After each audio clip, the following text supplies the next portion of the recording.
everyone, and thank you for joining us today. My name is Craig Escuday, and just as a quick overview of what we're going to touch on today, we're going to briefly talk about health disparities in people with intellectual and developmental disabilities. Then we're going to provide an overview of the health risk screening tool and what it does and how it works.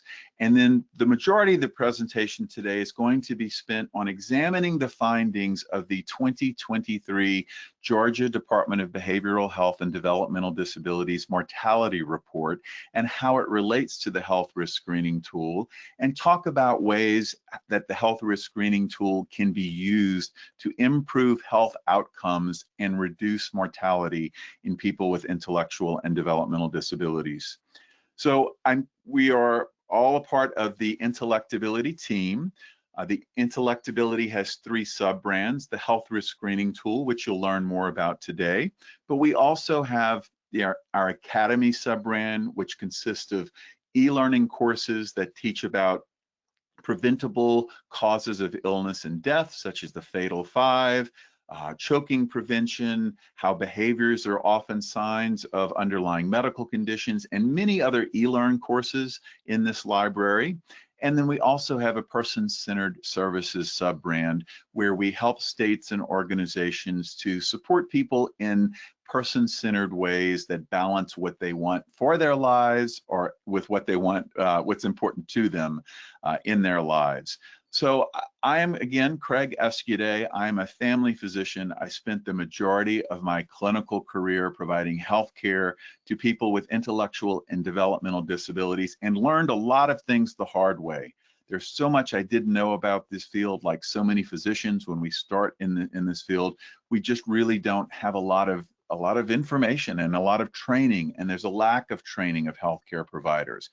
I spent the next 20 plus years learning a whole lot, and now I'm fortunate to be able to work with Intellectability as the president to help others recognize health risks that are often missed and provide training and educational opportunities to improve overall health outcomes for people with IDD.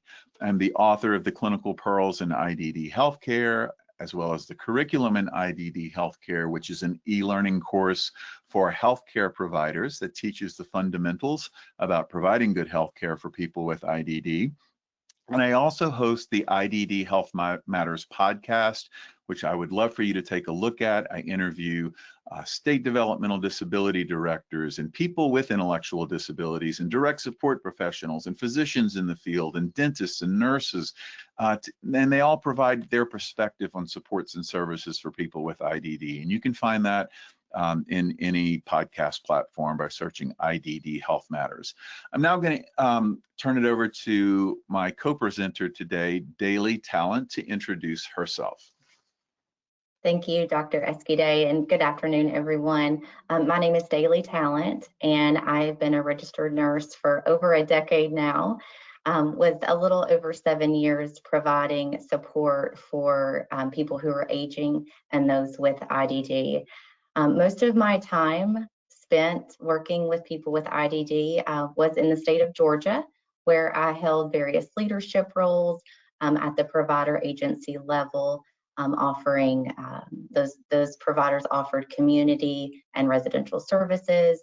I have a real passion for training supporters in the field, training them on things that, like Dr. Escuday, things that I was taught in nursing school, and ways to really address the unique needs of people with IDD. I'm a member of the Developmental Disabilities Nursing Association and a certified developmental disabilities nurse. And I joined Intellectability in 2021 as an HRST clinical service representative, and I'm now the clinical director at Intellectability. And we're very happy to have Daly as the clinical director in her new role, and you'll be hearing more from her as time goes on.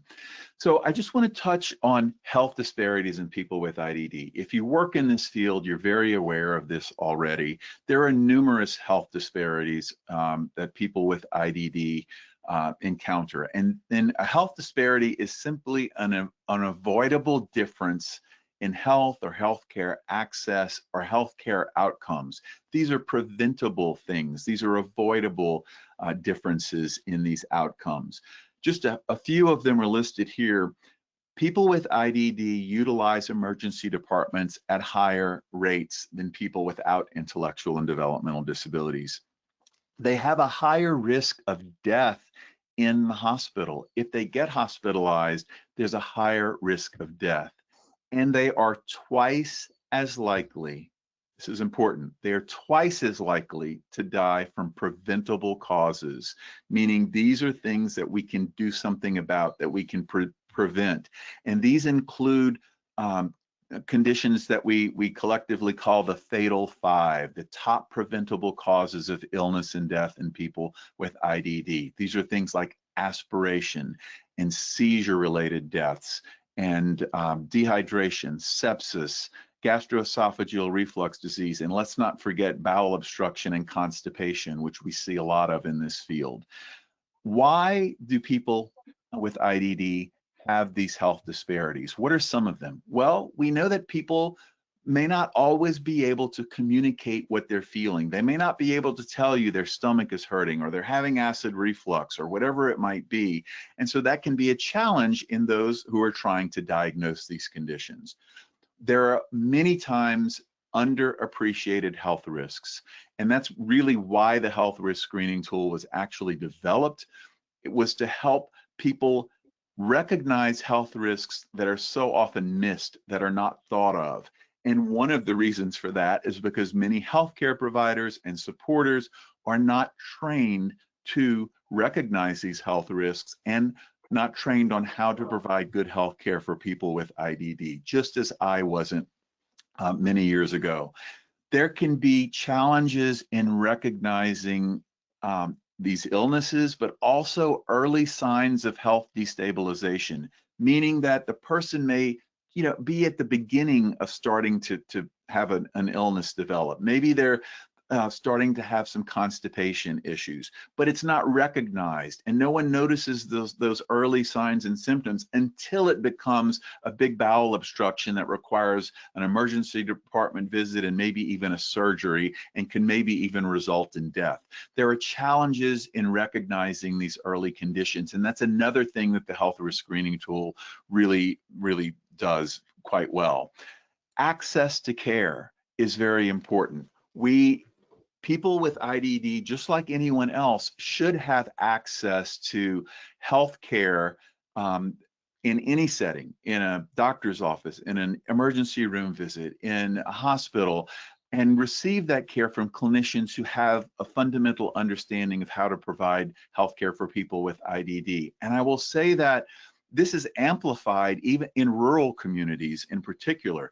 And those of you who are out there that are aware of the Rural Health Transformation Program, where funds are being provided to states to help improve healthcare access and healthcare outcomes for people who live in rural communities, I would strongly ask that you advocate that some of those funds be used to include health care for people with intellectual and developmental disabilities who live in those rural communities as well. So in the states that you're in, look at your rural health transformation plans. Every state is putting those out there to be approved at the end of this year, actually, by the federal government, and see if there are ways that you can ensure that people with IDD get included in the use of these funds to improve some of these overall outcomes.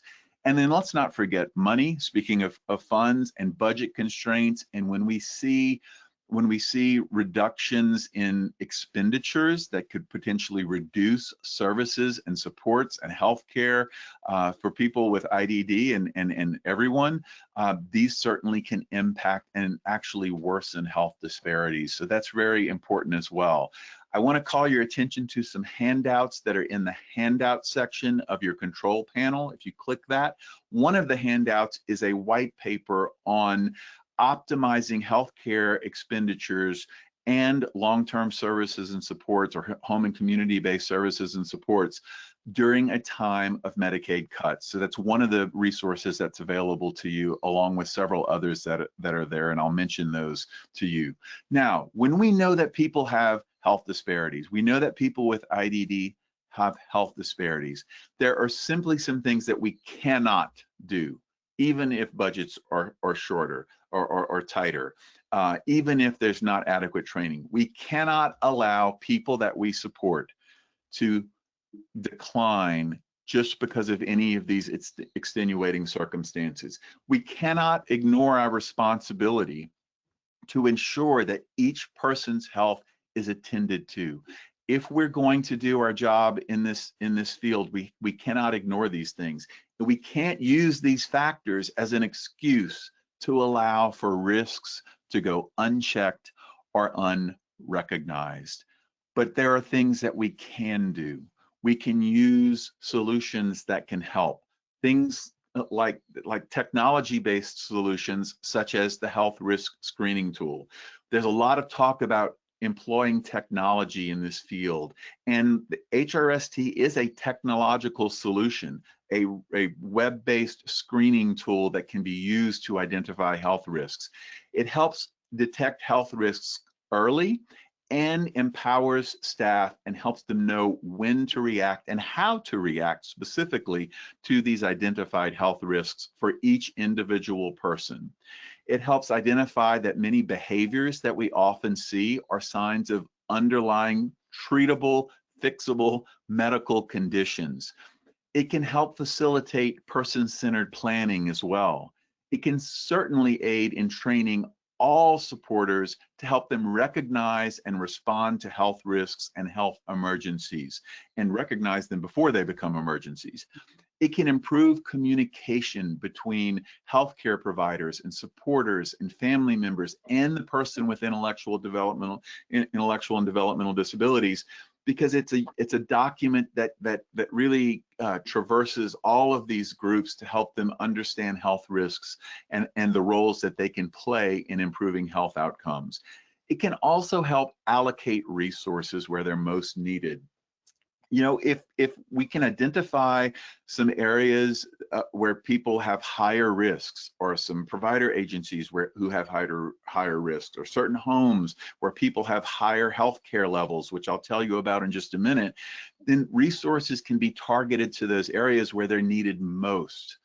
And it can also help track and trend data that is really important, that really matters to people, because it can help empower staff to, again, recognize these health risks, reduce these health risks, and improve overall outcomes, and do it in a cost-effective manner.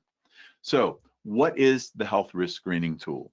In a nutshell, I know many of you on this call use the health risk screening tool. Some of you don't, so I'll give just a brief overview. It is the leading screening tool. In fact, we were happy to have received the top health risk screening tool of 2025 award from Healthcare Tech Outlook magazine this year. It is the leading screening tool for people with intellectual and developmental disabilities to help identify health risks and to be used in risk management and support. It's a HIPAA compliant, web-based tool that screens for health risks, really for any at-risk populations, including people with IDD, but also those with physical disabilities, those who have traumatic brain injury, those who are aging, and it can also be used in children. So how does it work? It's a very simple 22-item rating scale that is designed to identify which people are at the highest risk of health instability and in which specific categories that risk occurs. Users are asked, or the screening process is where you answer very simple yes or no questions related to each of these 22 areas, and then they're scored on a scale, which I'll show you in just a second. It's great to identify health risks, and after these 22 areas are scored, an overall health care level is presented. But again, as I said, it's great to identify areas of health risk, but we need to know what to do to mitigate those health risks. So the health risk screening tool then identifies and generates specific steps that supporters can take to address these health risks that the person is experiencing, to mitigate those health risks and improve outcomes. So this is what the 22 areas look like. You can see they're gathered into 5 different groups.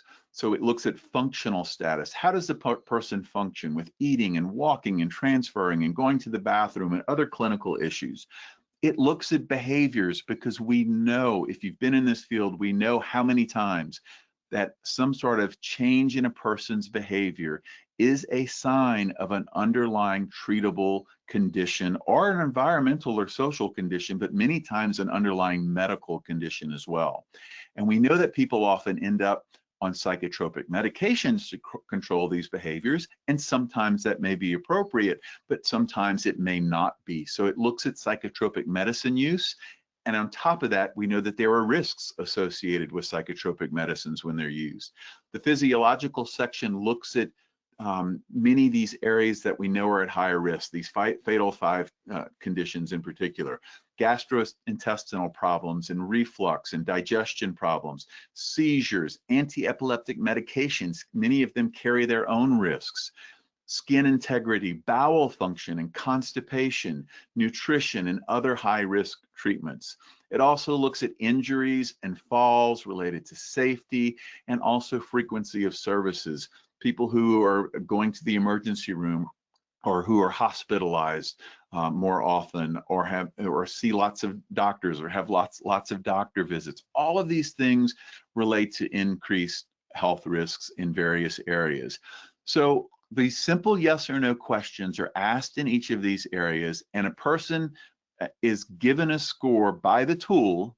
We don't just guess. It's not guessing and saying, oh, I think this person is a 3 or a 4. But based on the answers to the question, the tool assigns a risk level for each of those areas from 0 through 4, with 4 being very significant serious risk in those areas.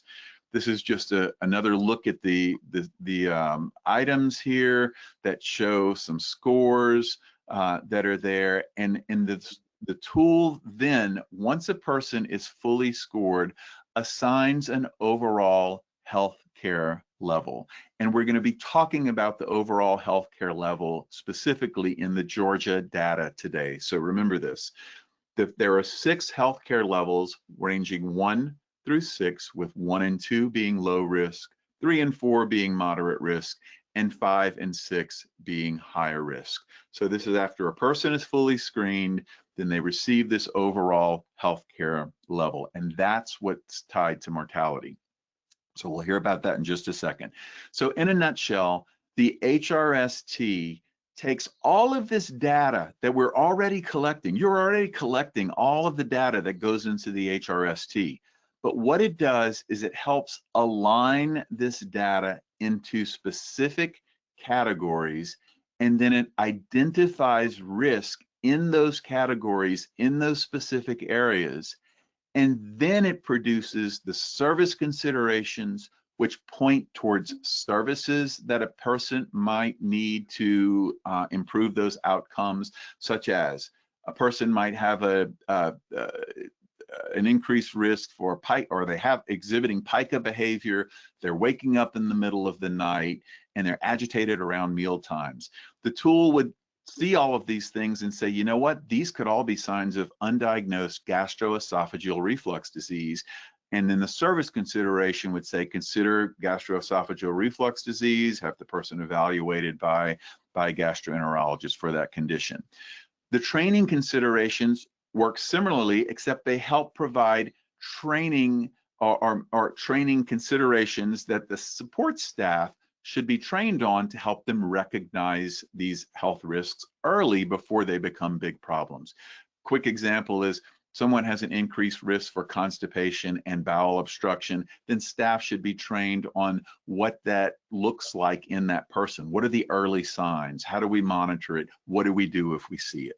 So those are the service and training considerations. And on top of that, there's another piece we have called clinical briefs. These are informational documents that can be used by the support teams, but also by clinicians to help them understand the specific risks and what might need to be evaluated to, again, bridge that gap between users of the health risk screening tool and healthcare providers in the healthcare system. For instance, this one talks about medical causes of behaviors in people with IDD. So let's say the tool recommends that you have someone seen to rule out a medical underlying cause for a particular behavior. This can be provided to the clinician to help guide them on some potential causes. Now, the health risk screening tool has been extensively studied, and again, you're going to learn more about that in about 1 minute. And that research was published in the Journal of Nursing Measurement in a peer-reviewed journal. And if you look at the second bullet, the HRST can predict mortality. Therefore, it can serve as a basis for establishing healthcare needs and determining nursing care acuity. That is a key statement there, in that it can accurately predict the risk of death in people with IDD based on their healthcare level. So I'm going to now turn it over to our clinical director, Daily Talent, to talk about the Georgia Department of Behavioral Health and Developmental Disabilities annual IDD mortality report. Thanks again, Dr. Escuday. So let's first talk about mortality. Next slide, please. Thank you.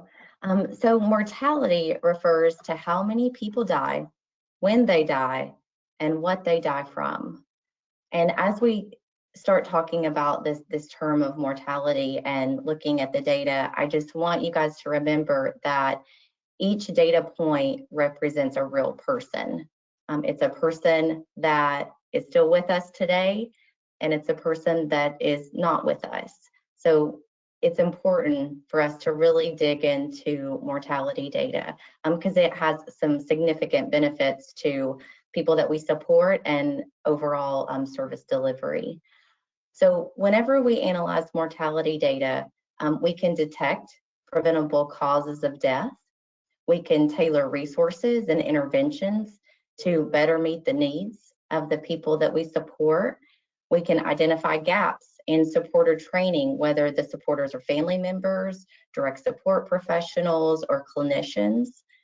We can enhance our quality assurance and quality improvement efforts. And what I feel like we overlook sometimes is really diving into the root cause. Why is this happening? We're oftentimes in this reactive state, but we really want to move to a culture of proactive care, where everyone has a mindset of prevention versus reaction. So Georgia's Department of Behavioral Health and Developmental Disabilities has produced an annual mortality report for the past 10 years. In today's webinar, we'll be looking at data from the calendar year 2023. And this population really hits close to home. People that represent this population are people that I supported as a nurse. I supported adults with IDD. So this is a really meaningful study and report. So the population for the study included 13,916 adults with IDD.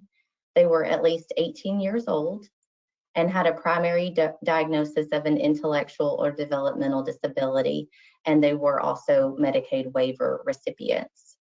One thing I want to point out is the population was not divided into the type of service they received, whether that was non-residential versus residential support. DBHDD uses the HRST to screen people receiving both non-residential and residential supports. And I think this really speaks to their understanding that a person's health risk doesn't change just because their support setting changes. So in calendar year 2023, of the 13,916 people that were included in the study, there were 237 deaths, resulting in a accrued mortality rate of approximately 17 deaths per 1,000 people, or 1.7%. This graph shows the correlation between crude mortality rates and the HRST healthcare level. The crude mortality rates, which are shown on the left-hand side of the graph, measure how many people out of every 1,000 died within calendar year 2023. And at a glance, we can easily see that as the HRST healthcare level increases, and the healthcare levels are represented across the bottom of the graph, as that healthcare level increases, the person's risk of dying also increases. And then we see this significant jump at healthcare level 4.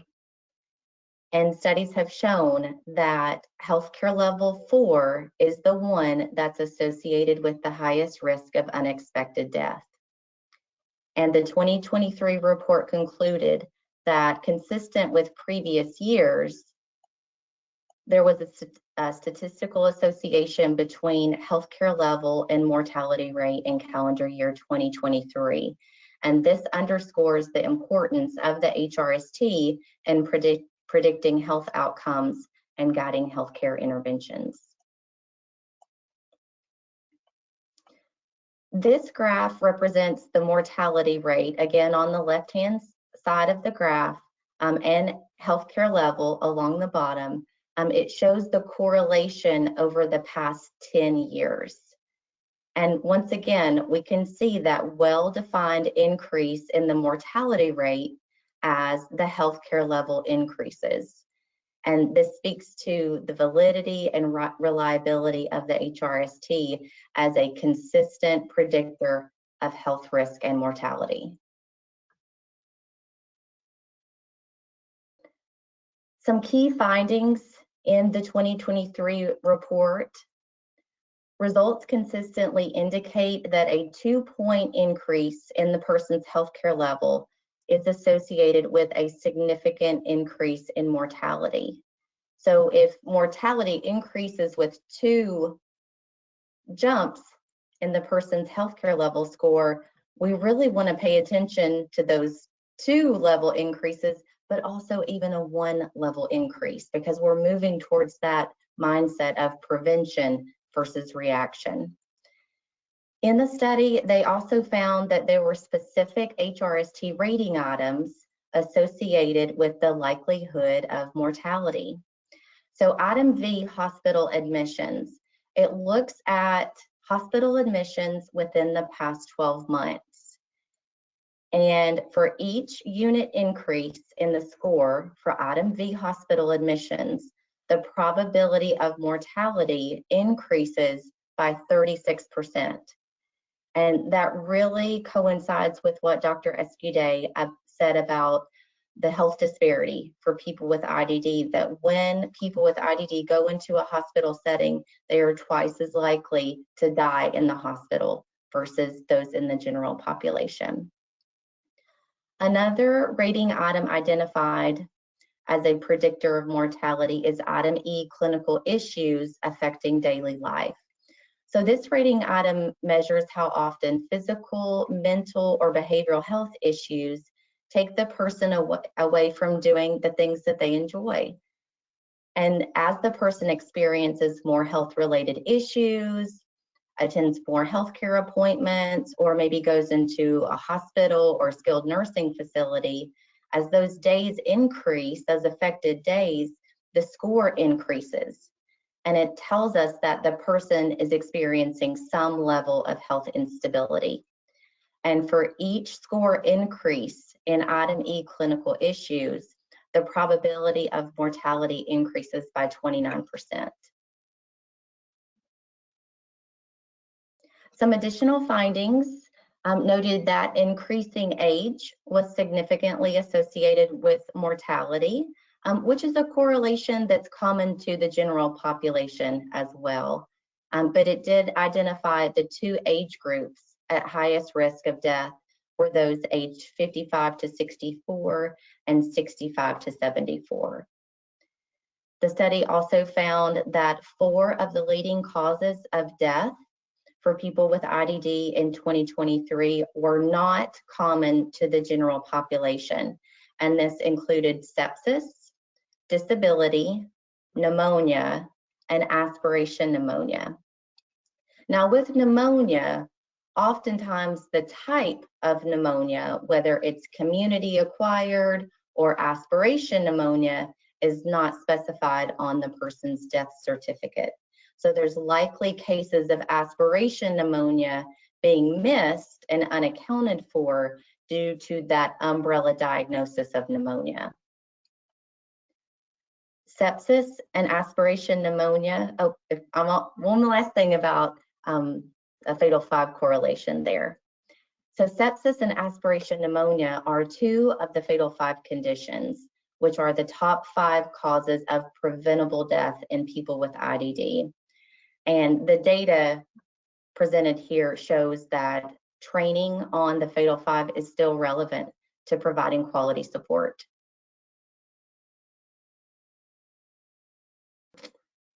So now let's look at some ways that support teams can utilize the HRST to reduce mortality.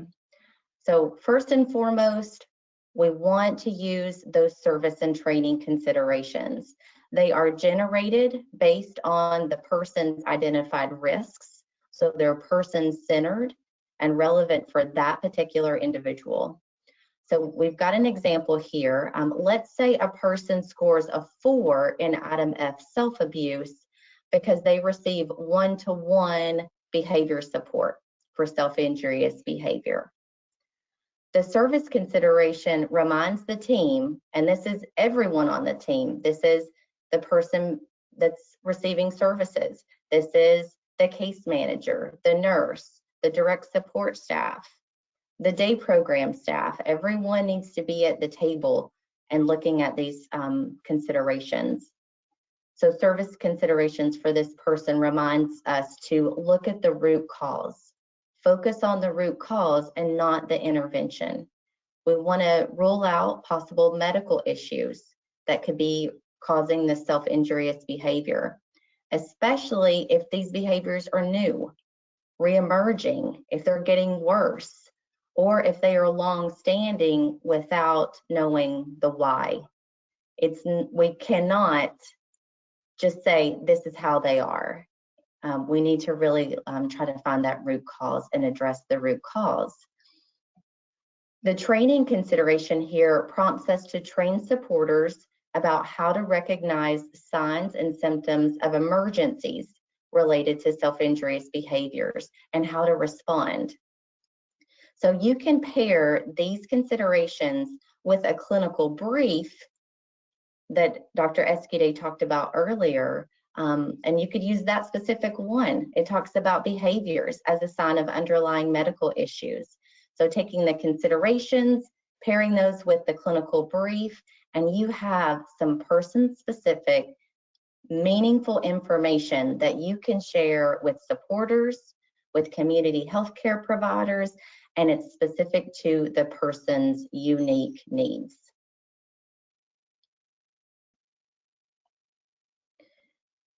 Another way to reduce mortality with the HRST is to integrate technologies. Technology integration is the way of the future, and a great example of the HRST's ability to integrate with other electronic systems is the interface we've created in partnership with Station MD. So this interface allows the Station MD clinician immediate access to the person's HRST screening information while they're having their telehealth visit. So that clinician has some concise but person-centered information to help support their clinical decision-making. And it's relevant to know if a person has a G-tube. You know, a supporter might be assisting that person during that appointment, but the supporter knows that that's what the person has and that's how they receive their nutrition. But a clinician needs to know that. And if that's not communicated by the supporter, how else are we going to communicate it? Well, the HRST bridges that gap. That clinician needs to know the person has a G-tube, they're at risk of aspiration, and maybe their prescription should be for a medication that can be administered via a G-tube. And I know as a clinician that makes a big difference in person-centered care. We also have a partnership with Improve on Health for the direct import of a person's diagnosis and medication information. And we can connect with other information systems that you already have in place to really streamline information sharing. And we want to avoid duplicate data entry as well.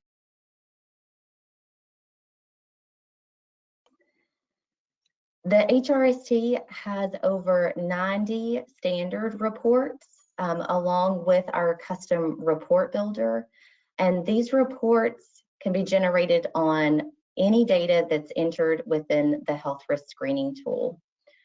So we have standard reports that look at diagnoses. You can pull a report to see who in your agency or in a group home has type 2 diabetes. And then you can invest in training for staff that oversee the care of people with diabetes. We can look at reports for medications, such as anti-epileptic medications, psychotropic medications, or those associated with tardive dyskinesia. How great would it be to pull a report in an instant and be able to share that with nursing staff to make sure that they're doing their AIMS or discus, or to share that with direct support staff to make sure they're monitoring these signs and symptoms of tardive dyskinesia. You can look at a report around the fatal 5 conditions. So you could build a custom report that lists all the rating items associated with those conditions, or you can target specific scores for those rating items. So if I wanted to look at scores of 3 and 4 for people that are scoring high in item L seizures, I can do that in one simple report. Also, reports are available for healthcare levels. So as you recall, the mortality data showed that a 2-point increase in healthcare level within the past year was significantly associated with an increased risk of dying. So the HRST reports allow us to target any healthcare level changes over the past 12 months. Did the healthcare level go up? If it did, how much? What do we need to do about it? It should prompt action when we look at data. And on the opposite end, who had healthcare levels that went down? Let's celebrate some successes. What we're doing is working. Let's keep doing those things. Another report that I would like to pull is a report of anyone who has a healthcare level of 4, because that is the healthcare level associated with the highest risk of unexpected death. Those are the people that you see on Friday and they're at the day program and they're telling you about their plans for the weekend and how they're going to watch football and cook out with their family. And then you come to work on Monday, or you get that call over the weekend that the persons went to the ER and they didn't make it. So we want to prevent those unexpected deaths and target interventions and focus on those people most at risk.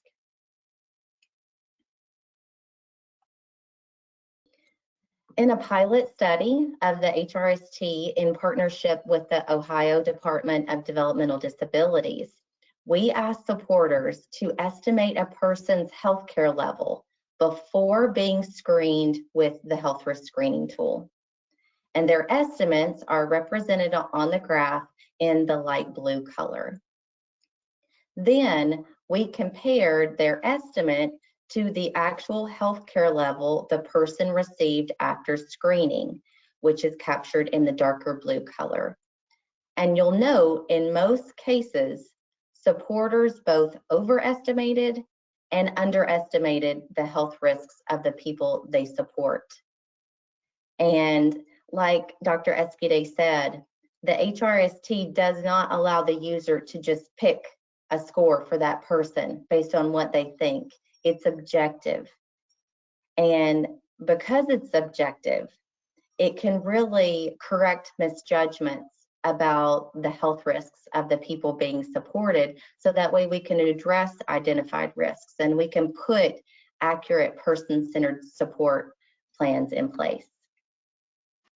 I'm going to just jump in here, Daly, and point out, because this is so important, that supporters overestimated people that they thought were at lower risk, and they underestimated people that they thought were at higher risk. So there were people that had higher risk levels than supporters thought they did, which again can affect the way that we might do preventive services, or the way that we might approach someone if we don't recognize how significant their health risks are. So this was a very insightful, pilot study that we did here to be able to show this, and a really good case for using an objective tool like the health risk screening tool. You're so right. And that, again, is one of those factors that contributes to health disparities. Yes. So in the same pilot, 79% of supporters agreed the HRST identified previously unknown risk factors for the person. This means these risk factors were not even on the radar of the support person. But the HRST uncovered them during the screening and offered immediate actionable steps on how to address those previously unknown risks. And again, just to bring that home, it's very significant if we're not recognizing the health risks of people that we're supporting on a daily basis. And the health risk screening tool, was shown to identify risks that were not thought of before. Mm-hmm. Here are some proven outcomes using the HRST. So in 1 year's time, an agency experienced a reduction in unnecessary medications in the people they support. There was a decrease in healthcare levels.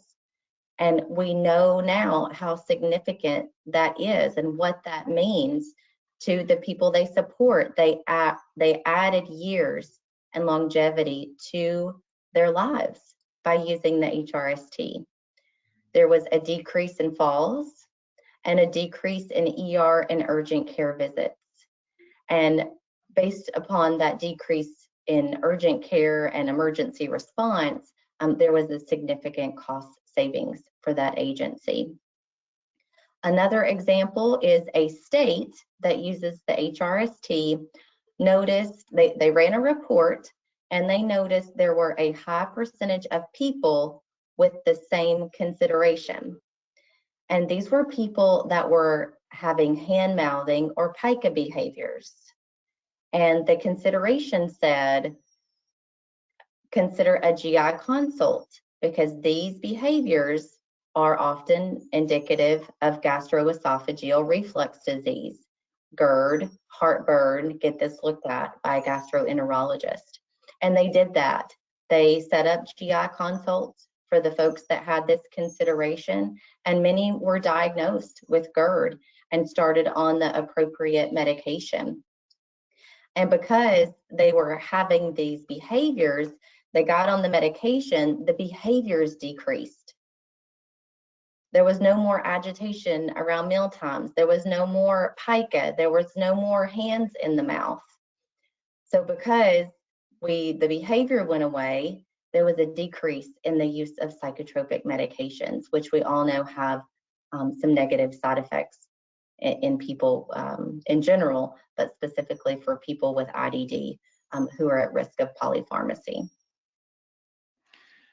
And again, just to drive that home, how important that is, just to each individual person who no longer is suffering from undiagnosed gastroesophageal reflux disease. It means a lot to that person, not only to the staff and the organization, and because there are less agitation, less adverse behavior. So another great example of how to use the data in the HRST to identify health risks that are often missed, that improve overall outcomes and improve the lives of people with intellectual and developmental disabilities. So Thank you, Daly, for sharing all of that information with us. And it's valuable, it's important. If you are already using the health risk screening tool and you would like some assistance in pulling reports, in learning how to use some of this data in different ways, it's very easy to get in touch with us. When you log into the HRST screen, if you look on the bottom of the page there where this green arrow is on this diagram, it says contact support. Click that, shoot us an email, and someone will be in touch with you to help you utilize the tool in the best way possible in support of people with intellectual and developmental disabilities. If you're listening to this webinar and you're not a current HRST user, we would love for you to reach out. We'd love to talk with you about it and talk with you about ways that you can employ this tool and get it into your support program, into your state, into your agencies to help your support staff, empower them to be able to better recognize these health risks and improve overall health outcomes for people that you support. There are handouts. I will call your attention to the handouts in the handout section of the webinar. There's the white paper on optimizing healthcare expenditures. The slide deck is here. There's also a brochure on the health risk screening tool and a couple of other things that I think you would find of interest. So just click the little handouts tab and you can download those there. If you would like to get in touch with us directly for more information, if you scan that QR code, it'll take you to a little tree that has different options, signing up for our newsletter. We have lots of great resources, free resources for supporters, whether you use our products or not, including routine webinars. Every 6 to 8 weeks, we do what we call an IDD perspective webinar that hits on a specific topic relating to health and wellness and support for people with IDD, as well as some other resources at that link. You can follow us on our social media platforms, check out our YouTube, which has recordings. We also have lots of recordings of webinars on our website at replacingrisk.com. And you're more than welcome to email me directly or Daly directly if you have specific questions or comments. And our addresses are here below, Craig or Daly at replacingrisk.com. If you'd like the references to everything you saw here, that'll be available here and in the handout. And I really thank you for taking the time to be with us today to learn more about how to optimize the use of the health risk screening tool in people that you support. And we would love to hear from you and your thoughts. And if we can be of assistance, please let us know. So thank you again for joining us, and we will see you next time.